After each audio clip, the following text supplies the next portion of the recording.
carcajadas. Hoy es 12 de mayo, pero no es un día cualquiera. Hoy es Día de la Enfermera y este año, más que nunca, queremos expresarles desde aquí todo nuestro respeto y admiración, porque sin duda la historia las va a recordar como las grandes luchadoras en medio de esta pandemia, y sus familias deben sentirse sumamente orgullosas de la labor que están cumpliendo.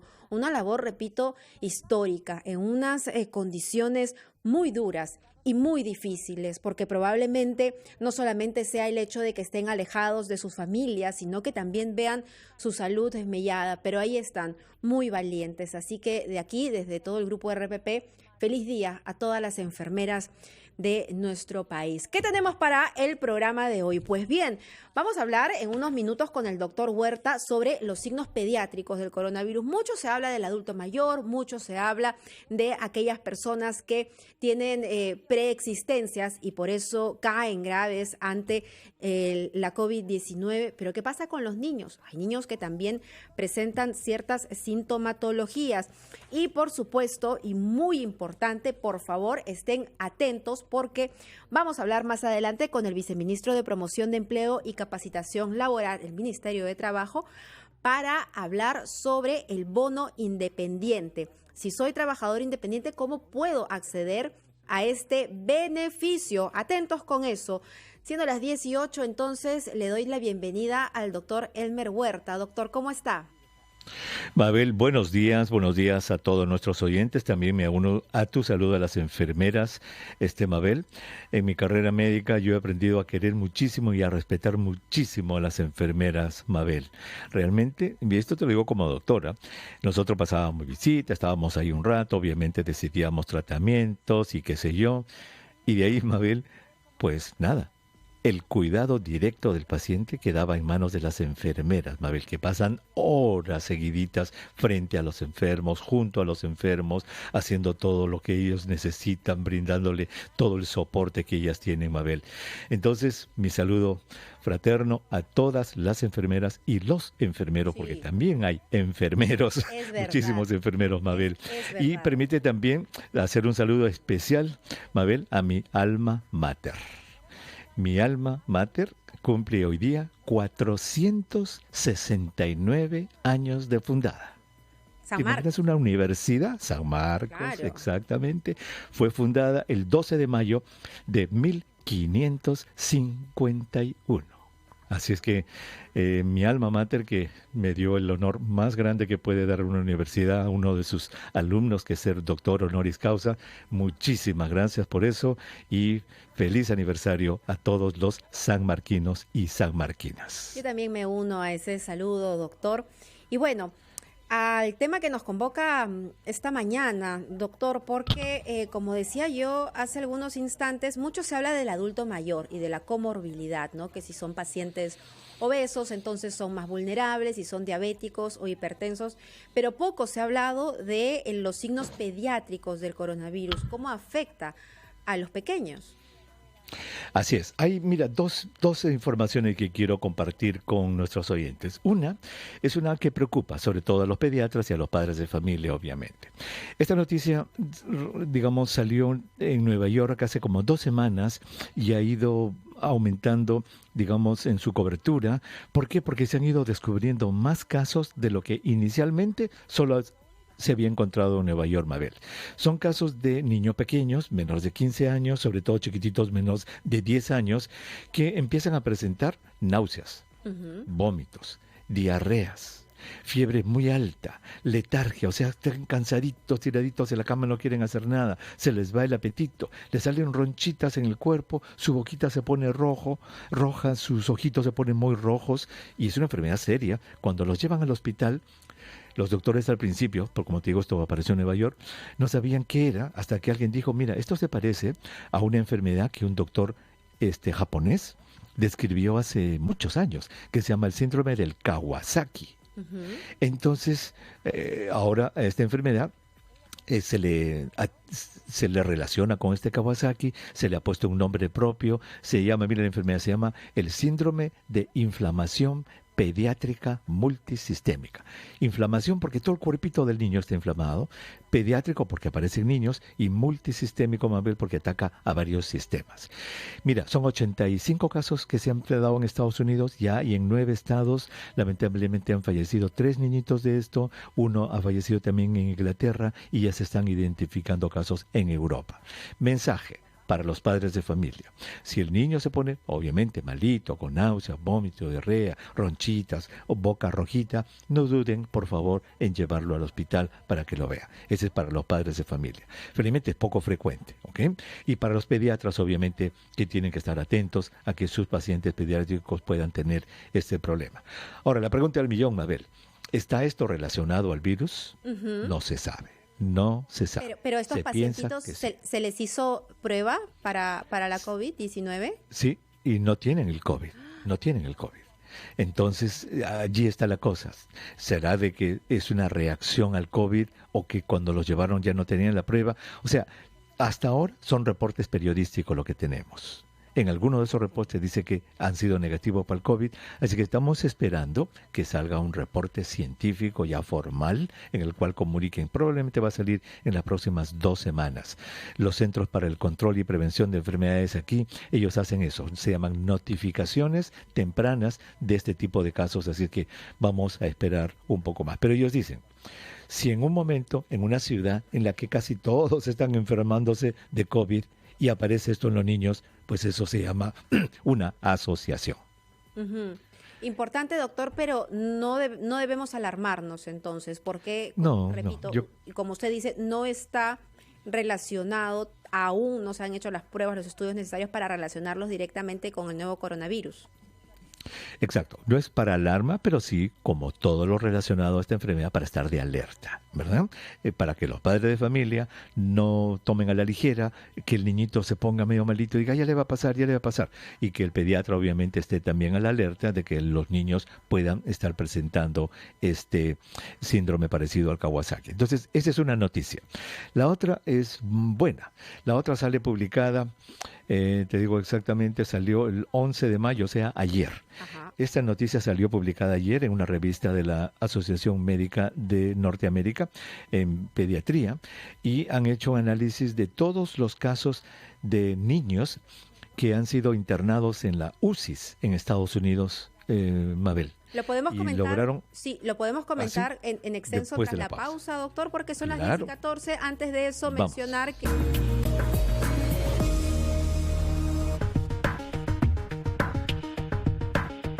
10:17, estamos de vuelta con el doctor Elmer Huerta, que estaba a punto de contarnos otra novedad médica, doctor.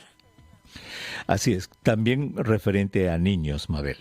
Se publica ayer, como te digo, en la revista de la Asociación Médica de Norteamérica, un análisis de los 48 casos de niñitos que fueron admitidos a unidades de cuidados intensivos entre el 14 de marzo y el 3 de abril de este año. Los chiquitos, o sea, esto lo primero que nos indica es que los niños sí pueden llegar a la unidad de cuidados intensivos, pero comparado con los adultos es raro. Es bastante raro que un niño llegue a la unidad de cuidados intensivos. Y cuando llegan, el 96% de los niñitos se recuperan completamente, comparado lamentablemente con menos del 50% para los adultos, Mabel. De tal modo que esta es una buena noticia. Es decir, los niños se pueden enfermar, se pueden complicar, como hemos visto en el comentario anterior, pero los niñitos es poco probable que fallezcan debido a esta enfermedad. Doctor, ¿y cómo puede afectar esta trombosis que también genera el COVID-19 en los adultos, pero en los niños? En este estudio, describen las complicaciones que se puedan presentar y también pueden presentar las mismas complicaciones, es decir, la famosa tormenta de citoquinas, es decir, el sistema de defensa de la persona, ya sea el niño o el adulto, Mabel, reacciona con mucha fuerza ante el virus. Y en esa reacción extraordinariamente intensa, allí es que el cuerpo fabrica unas sustancias químicas que son como los mensajeros de la inflamación.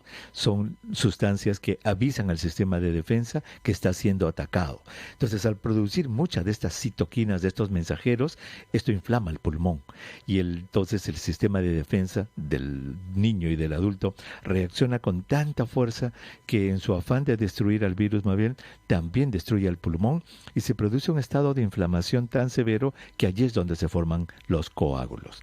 No se forman en todos, es más o menos de 30 a 50% de personas pueden formar estos coágulos, pero como es un número alto, ahora ya, y esto para tranquilidad de los oyentes, todos los médicos de cuidados intensivos del mundo, apenas entra un paciente a la unidad de cuidados intensivos, continúan con la anticoagulación que ya habían empezado en la sala de hospitalización. Entonces ya los médicos del mundo entero, obviamente incluido el Perú, ya están al tanto de esto y si alguien llega al hospital, inmediatamente lo van a anticoagular para prevenir cualquier daño posterior. Ahora, también es interesante cómo usted, mientras ha ido reportando en el tiempo, ¿no? Hemos aprendido que la ciencia pues no está escrita en piedra y que cada día vamos conociendo más. Y en ese sentido, hoy se ha modificado el documento técnico de prevención, diagnóstico y tratamiento de personas afectadas por COVID-19. Y muchos dirán, oye, pero no era con acitromicina, no era con nunca me aprendo. Hidroxicloroquina. Hasta ahora no me lo puedo aprender, voy a practicar en casa. Es difícil, sí. Pero van sumando otros medicamentos, es decir, no es que los doctores estén equivocados, sino es que vamos conociendo poco a poco que otras medicinas pueden y son efectivas en el tratamiento de la COVID-19. Exactamente, y en esa lista debería estar el Remdesivir también, que ha demostrado cierta actividad. Entonces, en la lucha, en la conquista o en la búsqueda, mejor diríamos, Mabel, del medicamento ideal, hay ya varios que destacan, ¿verdad? Destaca el Remdesivir, del cual hemos hablado. ¿Esta ivermectina está destacando en algunos estudios? Sí, pero no es tampoco, y esto que quede bien claro, la divina cosa. No es de que, carambas, todos los pacientes que usen la ivermectina se van a curar. No es así. Así como todos los que usan el Remdesivir se van a curar. La hidroxicloroquina ha caído bastante digamos, en uso. ¿Por qué? Porque no ha demostrado en los estudios que se han hecho, Mabel, de que puede ayudar, sobre todo en enfermos, digamos, graves. Ahora, hay toda una teoría y se está estudiando para ver si se da la hidroxicloroquina mezclada con la acitromicina temprano en la enfermedad, cuando recién se ha infectado la persona, para ver si es que se evita que se complique. Eso no se sabe. Pero acá hay un problema, que esta hidroxicloroquina es tóxica para el corazón. Ajá. Entonces tampoco se sabe si 1000 personas empiezan a tomar por si acaso para no complicarme, cuántas de estas 1000 van a presentar serios problemas en su corazón.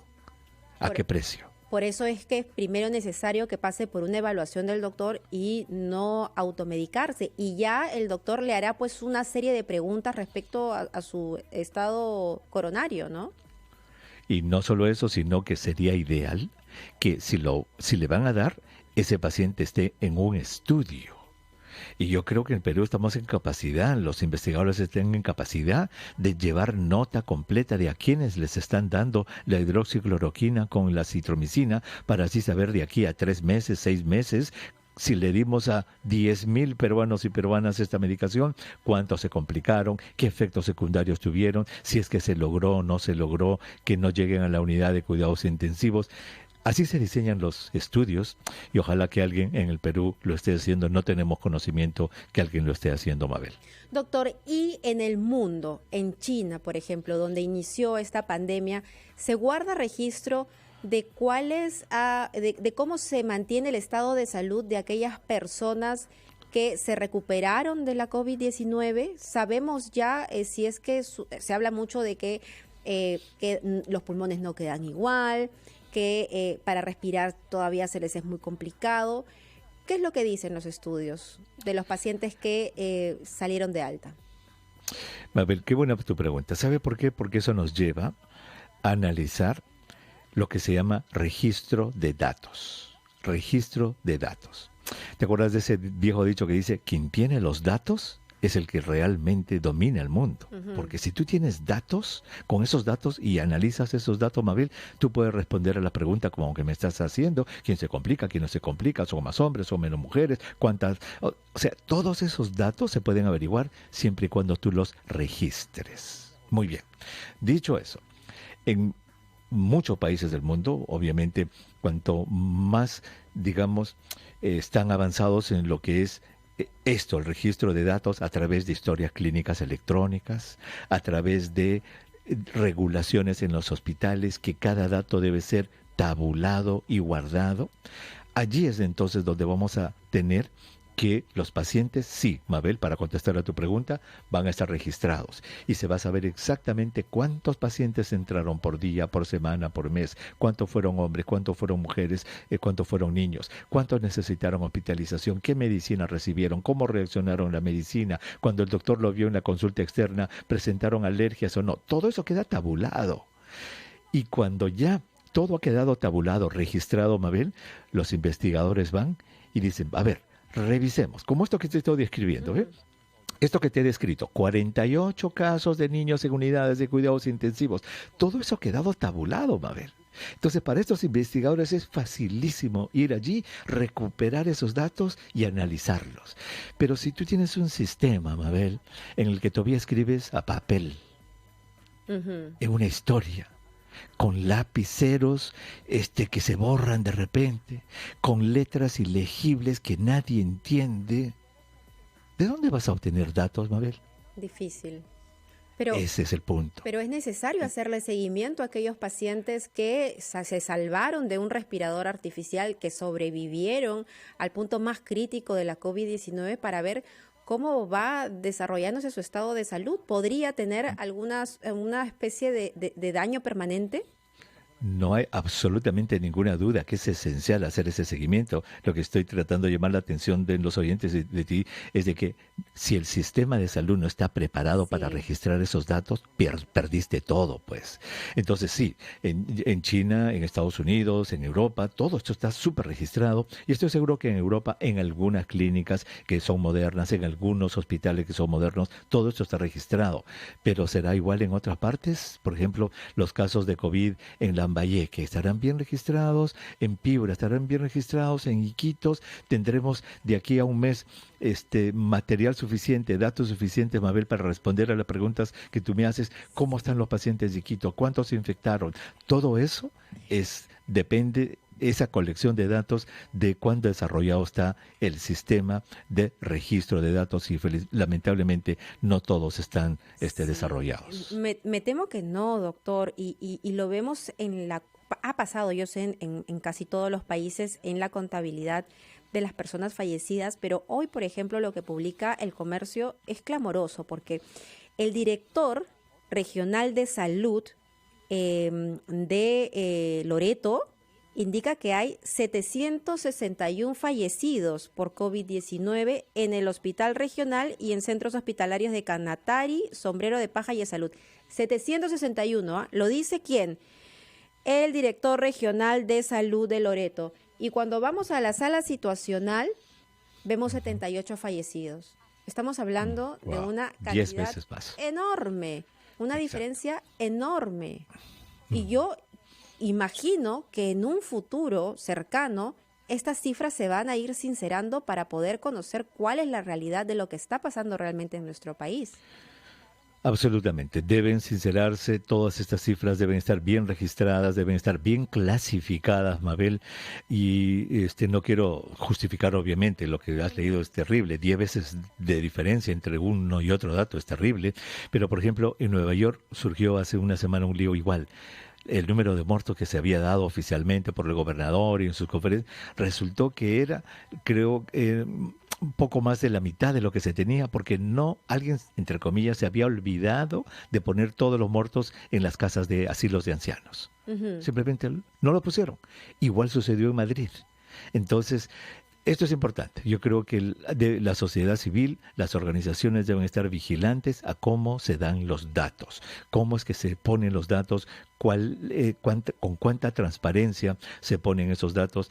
Y hablábamos contigo ayer en la tarde, también en el pase, me parece, de este estudio que parece que muestra que nuestra curva está en disminución. Así es. Y estos investigadores se quejaban, Mabel, de que los datos del MINSA no están disponibles para ellos, para los investigadores. Están guardados bajo 7 llaves. Lo único que ponen son esos datitos ahí del análisis situacional y unas cuantas cositas, pero para un investigador serio que quiera entrar a investigar cómo está yendo la pandemia, los datos están guardados, no hay manera de ponerlos, de sacarlos. Entonces yo creo que eso merece una reflexión y ojalá que las autoridades del MINSA pongan todos sus datos en repositorios públicos para que los investigadores puedan entrar también a analizarlos.